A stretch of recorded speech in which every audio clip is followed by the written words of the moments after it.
So, welcome to this small video about the business model canvas. It's a small introduction video about the different areas of the canvas model. But if you want to get the full one, Osterwalder, who invented the model, has a really great video himself, so go check that out as well. But let's get started.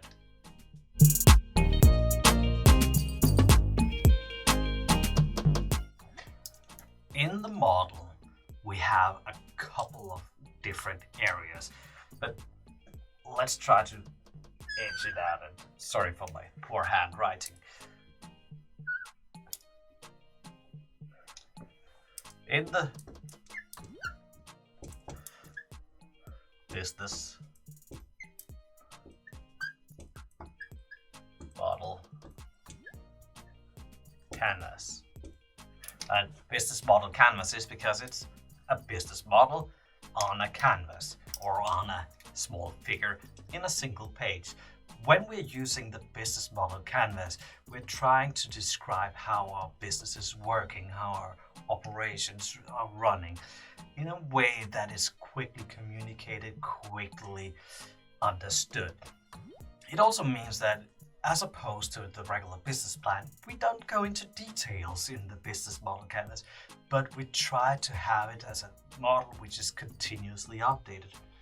At the bottom, we have what the investors often care about, our financials area. Up in the middle here, we have probably the most important concept in this one here is our value proposition.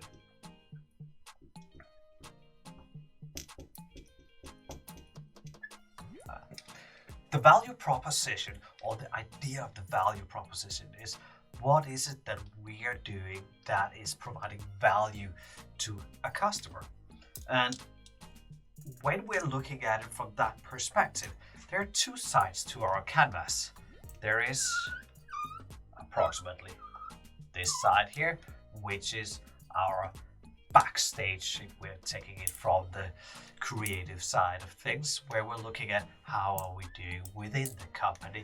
And on the other side, we have our front stage, where we're looking at how we are approaching our customers. And our customers, we do divide into a little bit. Out here in the end, we have our customer segments.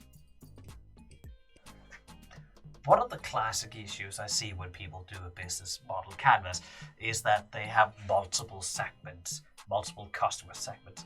However, each segment needs to be addressed differently. Well, that's why there are different segments.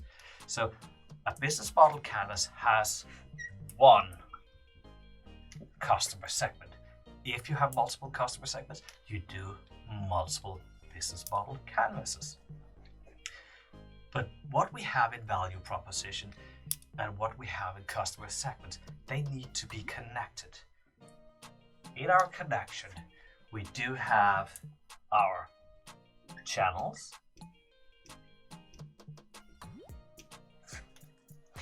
the channels are our communication channels, our interaction channels. So that could be an email, it could be a phone call, it could be the website that they are accessing. So here we have the communication of our value proposition through the channel to the customer segment. What is it then that drives the business? Well, that is when the customer likes our value proposition. So we need to get that feedback somehow. That feedback is in our customer relations. How is it actually they interact with us? How is it that they see us? How is it that they feel about us? So do they actually love us? Or do they just take us because we have good money? What is it, the value that they are seeing, and how is it that they are expressing that they understand the value proposition that we have? This of course also means that at some point, well, we have somebody that goes down here and in our revenue streams. These revenue streams is what we earn, and it's very important, and this is where the business model canvas becomes interesting. We can look at multiple revenue streams from the same customer segment. Maybe we have a subscription, maybe we have some additional services that they can buy on top of our basic products. Those are described here in our revenue streams. Of course, we cannot provide all these things without having some costs. These costs are then the opposite, and the difference between these two here, profit. So this is where we earn our money. At the side over here, we have just on the back side, like the front side, our key partners, which are the opposite of our customers. Our key partners are the ones that we're working with in order for us to be, well, providing the service. So they are linked up to our value proposition over to our customer segments. It could be suppliers in different sorts, but it might also be people who we just need to get inspiration from, who are interacting with us and not as customers, key partner. Then we have our key activities.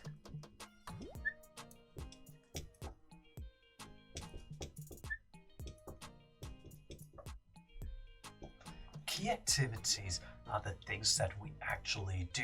This is our production. If we were to pull that one out and take a classic Porter's value chain, well, then we would often term our key activities as the production in the middle here. Our key activities are also based on some key resources.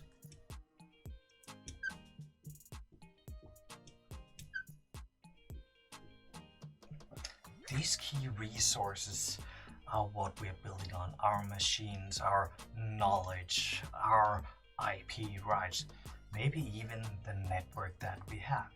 Often these are tied to people, so you could put names in here as well as classical termed resources. All of these things here described together is a business model. You're using it, kind of like I said before, as a short description of it, and then as opposed to your regular business plan, you continuously revert to it, update it in the start of your business. It might be weekly, over time, monthly, quarterly, probably never to the point where you update it yearly, because, well, the world is changing. We cannot predict that far ahead anyway, so we need to be able to continuously update and upgrade our business model to take both advantage of new opportunities, but also safeguard us regarding the hits which could hurt our business.